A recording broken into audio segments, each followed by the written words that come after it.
injuries and accidents are again very common. Most common injuries are head injury and road traffic accidents. Burn injuries are also very common. Electrocution, drowning, all these things are very common in children. Then whenever you suspect any kind of injury or poisoning, you have to prevent, you have to minimize, and you have to do post injury care. Everything, for everything, ABCD is very important. Whenever you see a child who's unconscious, first thing is keep the head in straight line. See whether the child is breathing or not breathing. See the pulses are palpable or not palpable, or whether the child heart is beating or not beating, or child is conscious or unconscious.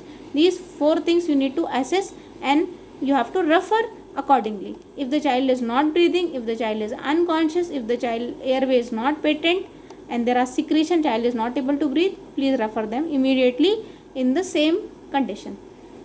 Management in case of burn. Whenever you suspect a burn, then you have to first of all you have to clean that part with plain water or normal saline, and you can apply cold water also, and you can apply ice packs also. Okay, and remove the clothing whatever the child is wearing. In case of drowning, if the child is found drowned in lake water or at home, remove the child from that place. Give oxygen if you have. Remove all wet clothes. Use a nasogastric tube to remove the swallowed water. And if you have some heater or something, you can warm the child with some plain blanket, or you can switch on the heater for warming. In case of electrocution again ABCD: airway, breathing, circulation. You have to see whether the heart is beating or not, child is breathing or not, or airway is patent or not. So, see if there is any injury all over the body, then you have to act accordingly, and you have to give normal saline or linger lactate. The problem with electrocution, child can have serious arrhythmia. So if you can get an ECG and you can talk to any expert with that ECG film, you will get an opinion. Insect bite, snake bite is very common. Snake bite, there are two, I'll just brief you. There are too much written in the slides, I'll just brief you. Snake bite, there are two types of bite snakes. One is neurotoxin and second is vasculotoxin. तो neurotoxin snake वाला बच्चा कैसे आएगा? They will present to you with paralysis, complete quadriplegia, and they can even present with the ptosis, simple ptosis. It starts with the ptosis and then can progress, and then they can have complete paralysis of all over the body, and then they can have respiratory paralysis. So any child who has got suspected snake bite and has is suffering from or is complaining of ptosis, refer the child, because he is the one who can have respiratory arrest and failure. Don't keep the child with you, immediately refer once you see ptosis.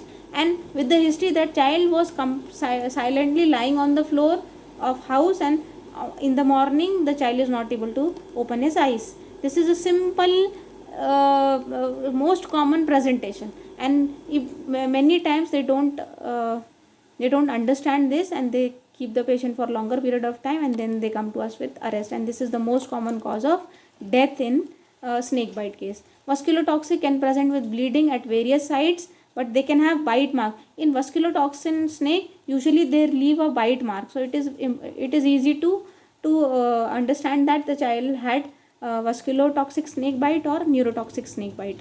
So if you have snake bite suspicion, then if you have ASV available at your level, please give ASV. How do we give ASV? We take 10 vial, we put it in 250 ml of dextrose or normal saline, and we give it as fast as possible. We keep adrenaline ready for IM injection, and we also keep Avil and Dexa available on spot. I'll give you when you come for the practical class. I'll tell you how to give these injections. Scorpion sting. The problem with scorpion sting is scorpion is there in under the bedding, or they can have when they are moving around. It can be there beneath the trees or shoes. They can be there in the shoes also.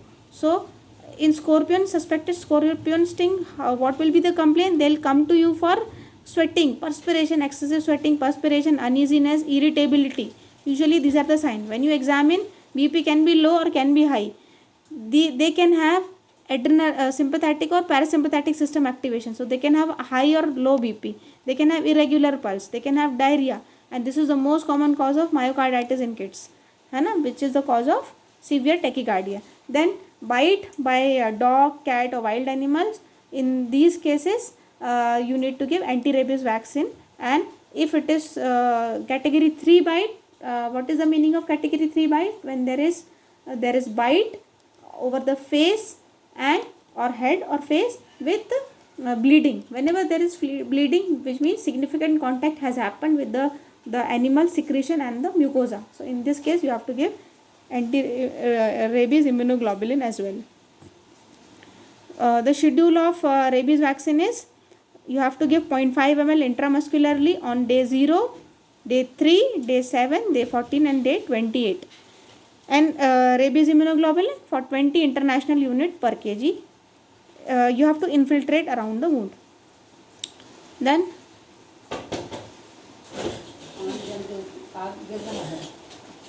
management of wound, you have to immediately flush and wash the wound, scratches and the adjoining area with plenty of soap and water, preferably under a running tap for at least 15 minutes. In case of punctured wound, catheter should be used to irrigate the wound.